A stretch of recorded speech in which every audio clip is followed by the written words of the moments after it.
Tanam pokok. Nanti habis tanam pokok kita foto bersama. Kira-kira 4 tahun lagi ibu makan buah gratis. Buah.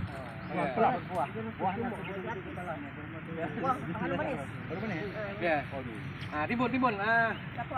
Video kan. Ibu kerja di bank, jarang jamai-jamai. Bapak. Ibu biasa hitung duit. Ya, hitung duit. Memang hitung duit boleh. Tangan sejuk Bapak. Oke. Bagi Ustaz. Enggak, nanti ada. Ustaz. Semuanya Pak. Satu orang nanti ada lagi nanti. Habiskan terus. Sana bagi wanita. Ya, bawa wanita lagi ya. Ada 3 pokok, sini. Ada satu lagi. Ya. Timun semua. Ada lagi Ya. usah lagi. Mang. Nah, itu ada lagi tuh nanti. Ada sana satu lagi 3. 3 ya. Ustaz, apa ya? Ustaz, masuk. Ya. Ya, alhamdulillah. Insyaallah. Ya. Pak. Jadi oke, kita foto grup bersama pokok ini ya. Boleh. Nanti tolong bacakan Pak ya. Berbagi keceriaan. Ini Ya, ambil soal sikit, berkat ni berkat. Sayur ni.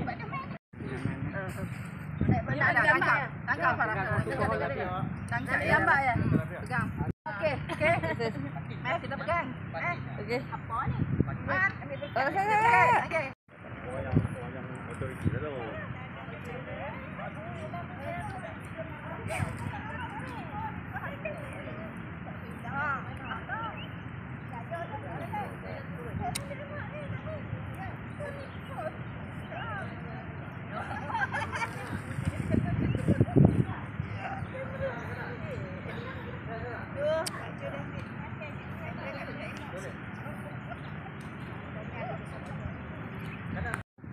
Putri Pahang. ya.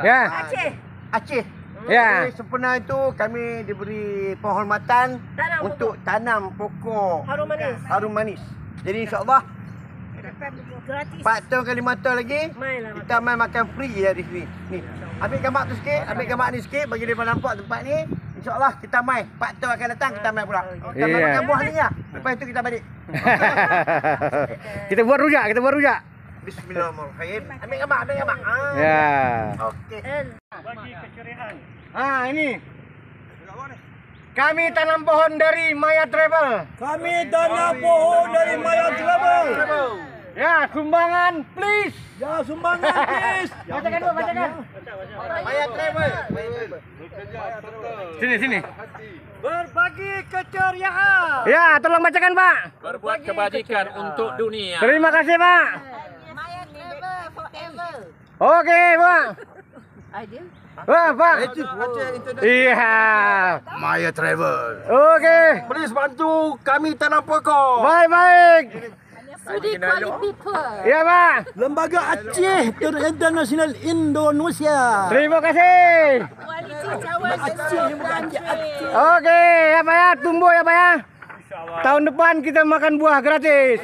Amin.